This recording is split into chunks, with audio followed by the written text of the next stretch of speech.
来新闻，就咱来啉咖啡，这个啉咖啡是真侪人的日常，尤其是上班族上班的时，拢一人一杯，即嘛创造乌金的商机。不过业界最近拢伫起价，专家就提醒讲，受到咖啡豆产地有可汗、等等气候异常加国际情势影响，原物料的成本恐惊会继续起，也就是讲，这个产品的起价未到这为止。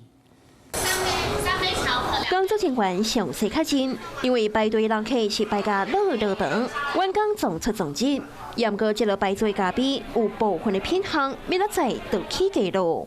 Starbucks 宣布，原物料受到气候异常甲国际情势影响，为了反映部分原物料的成本，部分的品项起价。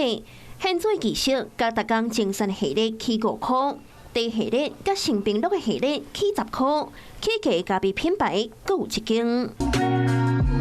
卡玛对去年11月初时开始，就先因应成本，咖啡品项起10块，部分例外咖啡甲咖啡豆仔是起5块。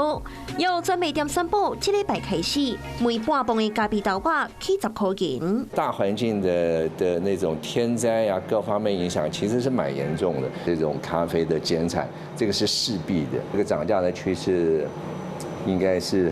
避不掉。讲到原物料成本，就叫苦连天。不过专家警告，未来也会起价。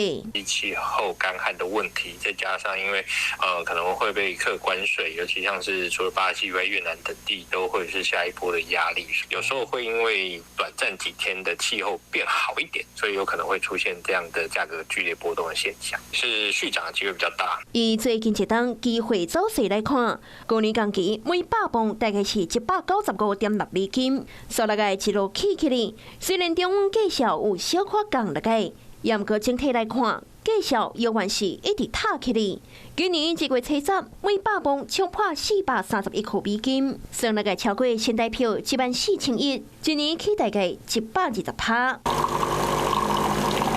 啉咖啡是真侪人的日常，也创造乌金商机。是讲看这个办势，咖啡的起价潮恐惊才刚开始。